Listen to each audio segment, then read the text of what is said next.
You are new student, this video is for you. मैं कौन हूँ, कहाँ से हूँ, ये सब जानने से ज़्यादा ज़रूरी है अगर नीट 2027 में लिपिड से कोई सवाल आएगा तो वो कहाँ से आएगा। आइए चलिए जानते हैं। तो आज का हमारा टॉपिक है लिपिड्स। लिपिड्स का मॉलिक्यूलर वेट 800 डाल्टन से तो ज़्यादा है, लेकिन 1000 डाल्टन से काफ़ी कम है, जो कि टिपिकल मैक्रोमोलिक्यूल का साइज कंसिडर किया जाता है। इसीलिए lipids are not true bio macromolecule. Lipids का एक कैटेगरी है जो कि एनसीईआरटी में दिया हुआ है, फैटी एसिड। उसके अलावा कुछ नहीं दिया हुआ। तो फैटी एसिड का मॉलिक्यूलर फार्मूला RCOOH, मतलब एक वेरिएबल ग्रुप के साथ एक एसिडिक ग्रुप। वेरिएबल ग्रुप में भी 1 से लेकर 19 कार्बन नंबर होता है। फैटी एसिड भी 3 कैटेगरीज में डिवाइडेड है: पाल्मिटिक एसिड, स्टेरिक एसिड और एराकिडोनिक एसिड। इसका जो कार्बन नंबर है, इससे सवाल आता है। ये बहुत ज़्यादा इम्पॉर्टेंट है। पाल्मिटिक एसिड बहुत ही ज़्यादा इम्पॉर्टेंट है। आप एक बार मॉलिक्यूलर फार्मूला देख लेना। CH2 के साथ 14 मीन्स 14 कार्बन, COOH के साथ एक 15 और CH3 के साथ एक carbon means 16 carbon palmitic acid. Saturated और अनसैचुरेटेड। सैचुरेटेड मीन्स आप समझ लेना कि saturated means single bond, simple single bond, और unsaturated means double bond. Saturated के एग्जाम्पल में पाल्मिटिक एसिड है। इसके बाद है simple lipid. Simple lipid glycerol, trihydroxypropane. Glycerol का आप अगर मॉलिक्यूलर फार्मूला देखोगे तो आपको पता चलेगा कि OH 3 टाइम्स है, इसीलिए ट्राईहाइड्रोक्सी, एंड CCC 3 टाइम्स है, इसीलिए प्रोपेन हो गया। अब हम नेक्स्ट पेज पे जाते हैं। तो many lipids have both glycerol and fatty acid. ये लाइन भी बहुत इंपॉर्टेंट है। अगर एग्जामिनर सोचेगा इस लाइन से सवाल बनाने के लिए तो वो कैसे देगा? वो देगा lipids have only contain glycerol और ओनली कंटेन फैटी एसिड।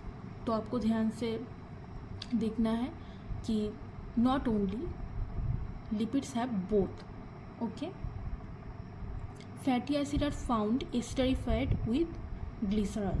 तो आप देखोगे ये है ग्लिसरॉल का स्ट्रक्चर और ये है फैटी एसिड।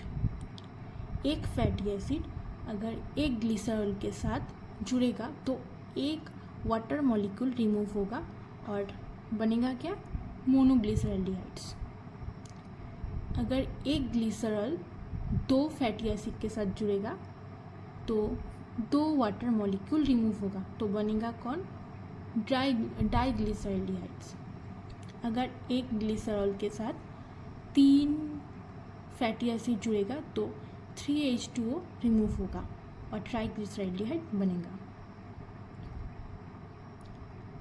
देखो इसमें तो H2O रिमूव के अलावा कुछ नहीं रिमूव हो सकता, इसलिए H2O ही रिमूव होगा और न्यू बॉन्ड फॉर्मेशन होगा। आपको ऑर्गेनिक केमिस्ट्री में पता ही है कि most of the time water he remove होता है, और अगर न्यू बॉन्ड फॉर्मेशन करना है तो पुरानी बॉन्ड को तो तोड़ना ही पड़ेगा। अब हम नेक्स्ट पेज पे चलते हैं। यहाँ पर एनसीईआरटी है। एनसीईआरटी के एक स्लाइड मेरा पीछे निकल गया, मैं उसको एक बार देख लेती हूँ। ये सब कल का पीपीटी है, आज का पीपीटी है। तो चलो, अगर कोई लिपिड्स का जो मेल्टिंग पॉइंट वो लो है, वो उसका एग्जांपल है ऑयल। अगर मेल्टिंग पॉइंट हाई है तो उसका एग्जांपल है घी, बटर एट्सेट्रा।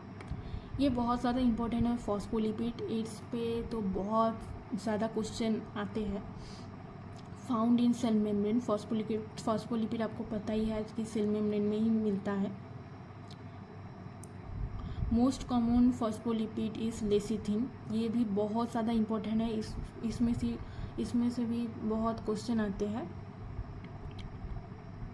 और last and the most important है, neural tissues have lipids with more complex structure.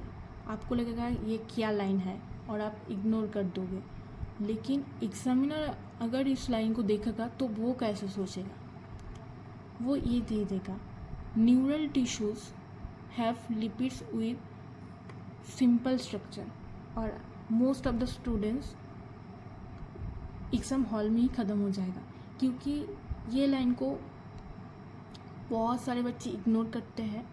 और एग्ज़ामिनर को अगर ये लाइन का भी इम्पोर्टेंट लगा, मतलब कभी भी वो ध्यान दिया, तो इसमें से सवाल बनेगा और यही बनेगा कि विथ मोर सिंपल स्ट्रक्चर। और आप सोचते रह जाओगे कि सिंपल था, कॉम्प्लेक्स था, कुछ भी नहीं था, क्या ये लाइन ही नहीं था, ये आउट ऑफ एनसीईआरटी है, आउट ऑफ सिलेबस है, लेकिन ये एनसीईआरटी में है, छुपा हुआ लाइन है। आप देख लीजिए, आंखें फाड़ फाड़ के, कान खोल खोल के सुन लीजिए, ठीक है। तो अब हम एनसीईआरटी में जाते हैं। एनसीईआरटी में हाँ चलो, तो lipids are generally water insoluble, ये सब तो नोट्स में ही लिखा दिया था मैंने, देखो। The R group could be methyl, ethyl और higher number of 1 to 19 carbons. Palmitic acid 16 carbon, ये सब दिया हुआ है। Fatty acid could be saturated और unsaturated. Simple lipid is glycerol, trihydroxypropane. Many lipids have both glycerol and fatty acids. Here the fatty acids are found esterified with glycerol. मैंने जो बोला था ये लाइन बहुत इंपॉर्टेंट है, मैंने हाईलाइट करके भी दिया हुआ है, अब देख लेना। और देखो मोनोग्लिसरॉल, डाई, ट्राई, ये सब दिया हुआ है। Oil, lower melting point. और ये देखो some lipids have phosphorus and phosphorylated organic compound in them, these are phospholipids। ये सेल मेम्ब्रेन में मिलता है। Lecithin more common structure, common example. और neural tissues have lipids with more complex structure. ये line तो मैंने बोला ही है, last and the most important line. Diagram देखते हैं, आइए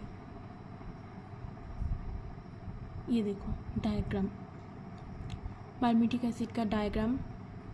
मैंने बोला था कि आप एक बार काउंट कर लेना, रुकिए 1 मिनट।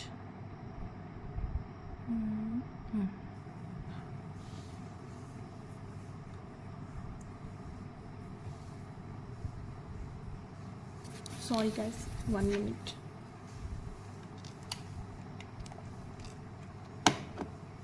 ये देखिए, आप ग्लिसरॉल का स्ट्रक्चर देखिए।